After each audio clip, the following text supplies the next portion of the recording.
UGC act 2026 को लेकर देश भर में बवाल मचा हुआ है। इसका विरोध हो रहा है और लोग कह रहे हैं कि इस एक्ट के आने से विश्वविद्यालयों में, महाविद्यालयों में जातीय भेदभाव खत्म नहीं होगा बल्कि और ज़्यादा बढ़ेगा। इस एक्ट का दुरुपयोग किया जाएगा और असमानता की स्थिति और ज़्यादा बढ़ जाएगी। ये बात कहते हुए इसका देश भर में विरोध है। उत्तर प्रदेश की बात की जाए तो अगले साल 2027 में विधानसभा चुनाव है और इससे पहले यूपी में यूजीसी एक्ट 2026 को लेकर चर्चा बहुत ज़्यादा तेज़ हो गई है। यहाँ पर भी इस एक्ट का अगड़ी जाति के लोगों की ओर से, संगठनों की ओर से विरोध किया जा रहा है और कहा जा रहा है कि ये एक्ट अगड़ी जाति के बच्चों के साथ भेदभाव करने वाला है, उनके साथ अन्याय करने वाला है। कैसे, ये मैं आपको बताऊंगी। विस्तार से जानिए कि आखिर यूजीसी एक्ट है क्या, इसका विरोध क्यों हो रहा है और अगर फिलहाल ये एक्ट लागू हो चुका है, इसे नहीं हटाया जाता है तो विरोध करने वालों ने क्या रणनीति बनाई है। दरअसल विश्वविद्यालय अनुदान आयोग यानी कि यूजीसी ने उच्च शिक्षण संस्थानों में जातिगत भेदभाव रोकने के उद्देश्य से उच्च शिक्षण संस्थानों में समानता को बढ़ावा देने के नियम 2026 लागू किए। 15 जनवरी 2026 से ये रेगुलेशन देश भर के विश्वविद्यालयों और महाविद्यालयों में लागू हो चुका है, यानी कि प्रभावी हो चुका है। हालांकि इसके लागू होते ही देश भर के अलग अलग हिस्सों में अगड़ी जातियों से जुड़े संगठनों और लोगों ने इसका विरोध शुरू कर दिया है। नए रेगुलेशन की सबसे अहम विशेषता ही विवादों की वजह भी है। ये विशेषता है क्या, ये जान लीजिए। अब अनुसूचित जाति यानी कि एससी, अनुसूचित जनजाति यानी कि एसटी के साथ साथ अन्य पिछड़ा वर्ग यानी कि ओबीसी को भी जातिगत भेदभाव की परिभाषा में शामिल किया गया है। नए कानून के तहत अब उच्च शिक्षण संस्थानों में पढ़ने वाले ओबीसी छात्र, शिक्षक और कर्मचारी भी अपने साथ होने वाले जातिगत भेदभाव या उत्पीड़न की शिकायत सक्षम प्राधिकारी के समक्ष दर्ज करा सकेंगे।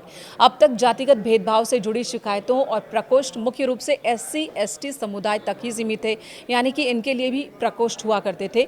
लेकिन अब इस नए रेगुलेशन के बाद हर संस्थान में एससी, एसटी और ओबीसी के लिए समान अवसर प्रकोष्ठ स्थापित करना अनिवार्य कर दिया गया है और इसी के साथ यूनिवर्सिटी स्तर पर एक समानता समिति गठित की जाएगी जिसमें ओबीसी, महिला, एससी, एसटी और दिव्यांग वर्ग के प्रतिनिधियों को सदस्य के रूप में शामिल किया जाएगा। ये समिति हर 6 महीने पर अपनी एक रिपोर्ट तैयार करेगी और इसे यूजीसी को भेजेगी।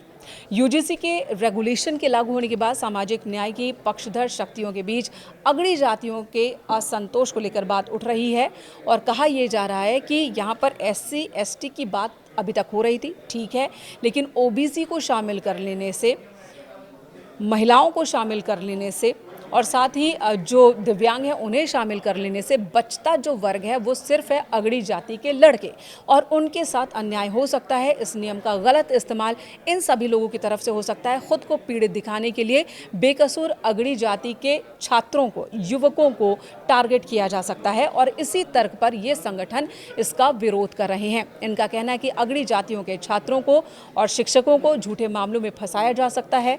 जयपुर में करणी सेना, ब्राह्मण महासभा, कायस्थ महासभा और वैश्व संगठनों ने मिलकर विरोध किया है। सवर्ण समाज समन्वय समिति S4 का गठन किया है और इस रेगुलेशन के खिलाफ बड़े स्तर पर आंदोलन करें, इसकी रूपरेखा पर वो काम कर रहे हैं। यूपी में भी इस पर चर्चा बहुत ज़्यादा हो रही है क्योंकि साल 2027 में विधानसभा चुनाव है और इसके मद्देनज़र भी यहाँ पर सुगबुगाहट बढ़ चुकी है। सोशल मीडिया पर अगड़ी जातियों से जुड़े कई इन्फ्लुएंसर, यूट्यूबर, कार्यकर्ता इसके विरोध में अभियान चला रहे हैं।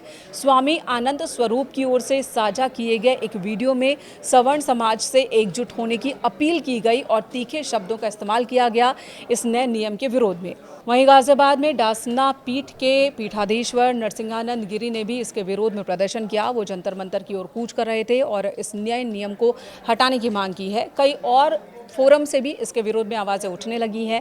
इसी बीच राजनीतिक दलों की ओर से भी इस पर प्रतिक्रियाएं आने लगी हैं। सरकार का कहना है कि किसी के साथ भी असमानता नहीं होने दिया जाएगा, भेदभाव नहीं होने दिया जाएगा और जो भी चिंताएं हैं सवर्ण यानी कि अगड़ी जाति के छात्रों को लेकर, उन चिंताओं पर भी ध्यान दिया जाएगा।